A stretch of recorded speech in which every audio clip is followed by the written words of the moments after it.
Assalamu alaikum. Welcome everyone. Today I am going to discuss about first and second welfare theorem of Walrasian equilibrium. Now discuss about the first welfare theorem. The first welfare theorem states that every Walrasian equilibrium allocation is Pareto efficient. Formally, if x P is a Walrasian equilibrium, then X must be a Pareto efficient. Institution of First Welfare Theorem. The essence of the First Welfare Theorem is that under certain conditions, free competitive market allocate resources in a way that no individual can be made better off without making someone else worse off. This is a extremely powerful result because it provides a formal justification for the efficiency of competitive market. The Walrasian equilibrium allocation always lies on the core of the economy, the set of allocation that cannot be blocked by any coalition of consumers.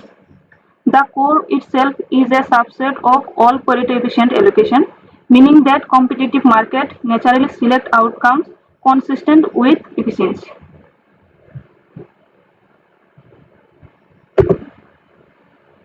We can explain this theorem with the help of this graph. Here in this graph, this is a contact graph and every point in contact graph is a Pareto efficient, and the Walrasian equilibrium lies on the core we know previously. Here the red portion of the contact graph is the Walrasian equilibrium. So here we see that the every Walrasian equilibrium allocation is Pareto efficient.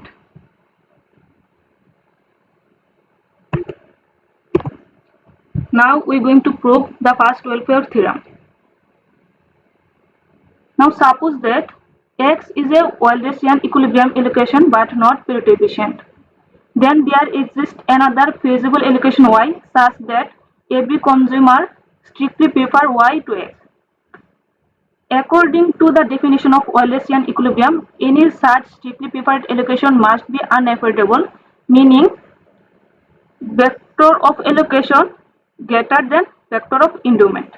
For all individual I, summing over all agent, we obtain summation of Yi is greater than summation of Ei, which violates the feasibility condition.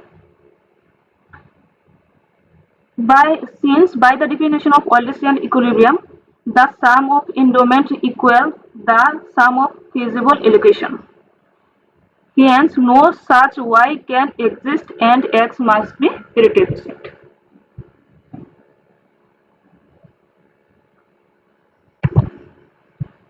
Now, I am going to discuss about Second Welfare Theorem.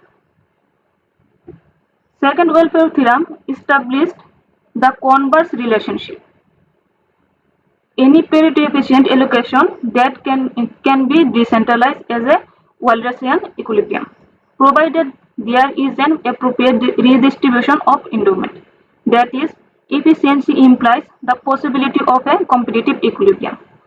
Formal statement of Second Welfare Theorem. Consider an exchange economy UI, EI, I is element of I, with aggregate endowment, summation of EI is strictly positive. Suppose preference are convex, continuous and monotonic.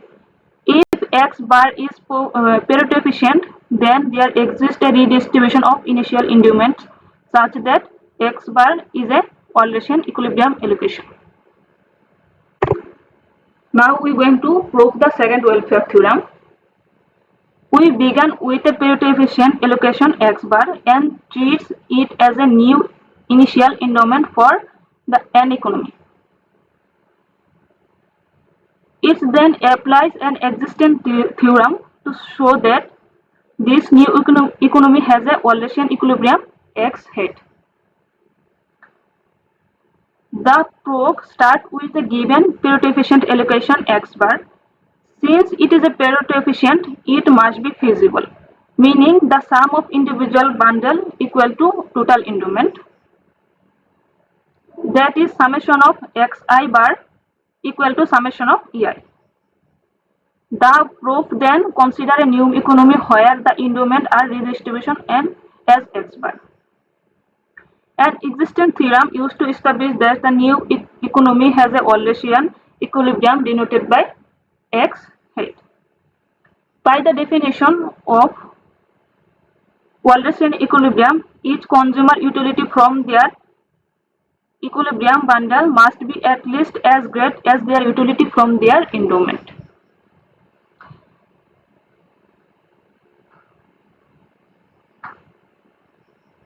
That is, utility from xi hat equal to utility from xi bar for all I. Now, the final step, use the assumption of strict quasi-concavity to prove that the bundles themselves must be identical. Now we can explain the second welfare theorem with the help of a curve. The graph is a endowment box showing pure exchange economy. The contact curve, here CC is the contact curve, represent all Pareto efficient allocation where indifference curves are tangent.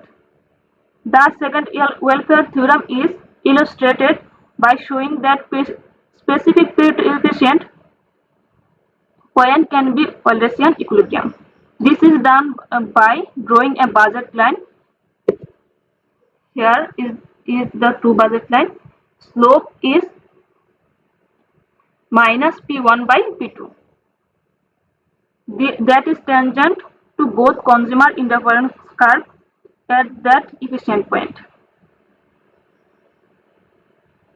If the initial endowments are on this budget line, the market will naturally lead to this efficient allocation. So, here with the help of graphs, we can say that every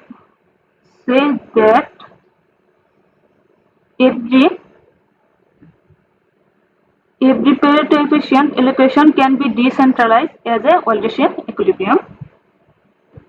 Thank you everyone for your patience.